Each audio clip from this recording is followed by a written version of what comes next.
Right now, however, Vic Berardelli is with us. Vic is the Director and Northeast Regional Coordinator of the Republican Liberty Caucus. He's the author of The Politics Guy, Campaign Tips, How to Win a Local Election. His website, rlc.org. Vic, welcome to the program. How you doing, Tom? Good to talk to you. I'm fine. Thank you very much. When Maine and when Arizona and when Portland, Oregon, and other cities passed these laws that said if you can prove that you have public support, you can get a certain number of people to sign a petition for you, then the government will, the local government or whatever it is, will fund your campaign. What we saw in those areas was, average working people, unemployed people in some cases, housewives, running for political office and winning. And suddenly the legislatures in Maine and Arizona and in the city council in Portland were filled not with rich people, not with business people who could fund their own campaigns, and not with professional politicians, but with average American citizens. Isn't that the vision that the founders held for America? Might be the vision the founders held for America, but that's not actually what happened. I think you're very inaccurate with that, Tom. What's happened is special interest groups, independent expenditure groups, have gotten involved in the election process. You don't have since Citizens United, you mean? In office. You've got basically career politicians.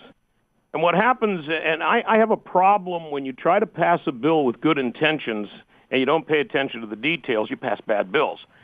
The clean election laws, the way they stand, are basically favoring incumbents.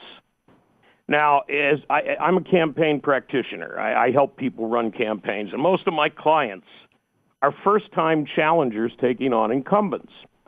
They have a harder job to do because early on in the campaign, they've got to establish their brand. They've got to develop the name identification, which the incumbents already have. That takes money. It takes a concerted strategy. And then you can start to get into issues and differentiate yourself as the campaign goes on. What the politicians in office have done is created such nuances in these clean election acts that they basically favor the incumbents. They actually stifle your free speech and your right to challenge them because they limit the amount of money that you can spend to take them on. Okay.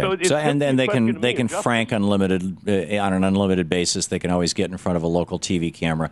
In general, I don't disagree with you. It seems that however, I don't hear from you or from anybody else, frankly, particularly on the right, an answer to how do we get citizens, average working people, how do we get, just average Americans who don't have friends who have millions of dollars, or who, in the case of people like John Corzine, don't have millions of dollars of their own, or Meg Whitman, or et cetera, Carly Fiorina. How do we get, whether they win or not, how do we get average people into the political process short of public financing of campaigns? I mean, other countries do it, like, in the UK, other countries by things like banning political advertising on commercial television.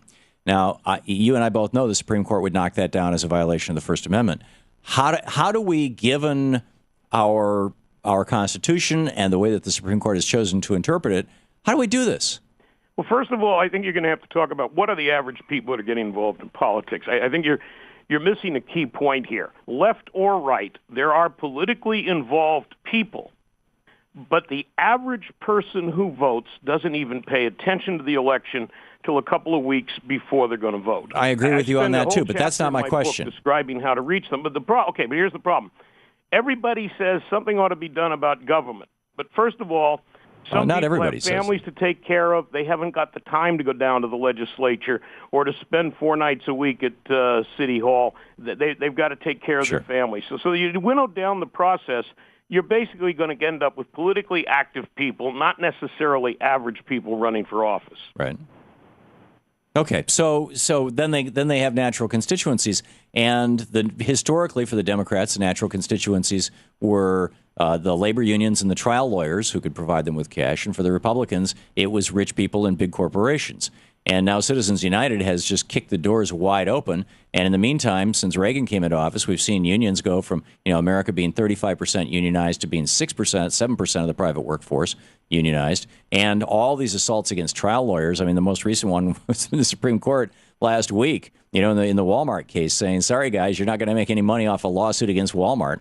And not to mention the so-called tort reform. The value of a life is only $250,000 in most states now, or many states now.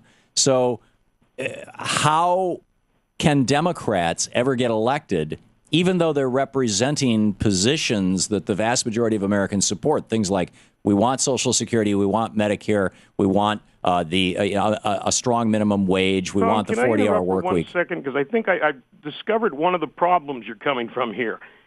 The Supreme Court the other day did not discuss the constitutionality of publicly funded campaigns. No, they didn't. All they struck down, and the key issue we're discussing today, all they struck down was the matching funds provision, which exists in Arizona, Maine, and I forgot what the other jurisdictions are, which basically says that if a traditionally funded candidate raises over a certain amount, then the government is going to give matching funds to the publicly funded candidate. Right. That's what was ruled unconstitutional. Right. And it's not an ideological thing. I noticed, like last night on the air, you were leading your viewers to believe that this was going to help big corporations. Well, let me throw a scenario at you.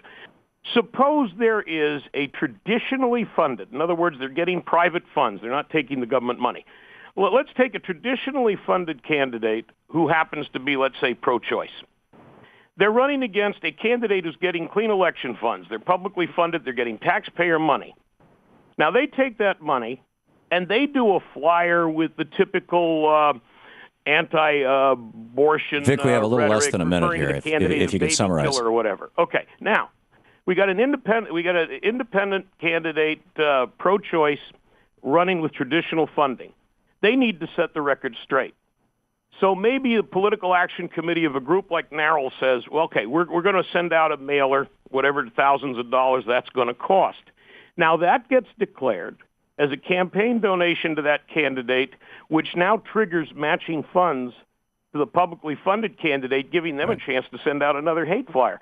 So basically what's happening here is... But what you're describing is the opposite of what I saw in Portland. We had Eric Sten, who took public financing, and he was running against Ginny, I forget her last name, a woman who was being funded actually by a corporation that, in large part, that wanted to privatize, that had already privatized the power system in the state. And people didn't realize that by and large. And when they hit the threshold, the corporation gave her more money. That got reported because of the matching funds, and suddenly everybody realized who she was, where she was coming from. It actually worked to the public benefit. Well, if we had time, I would tell you about one of the tricks of how you can get avoid that private money after well, the fact. then we need to get money out of politics, in my opinion. Vic Berardelli, rlc.org is the website. Thanks, Vic. This is the Thom Hartmann Program. So how do we get money out of politics, if that's the problem? Or how do we solve this? I still think publicly funded elections will work.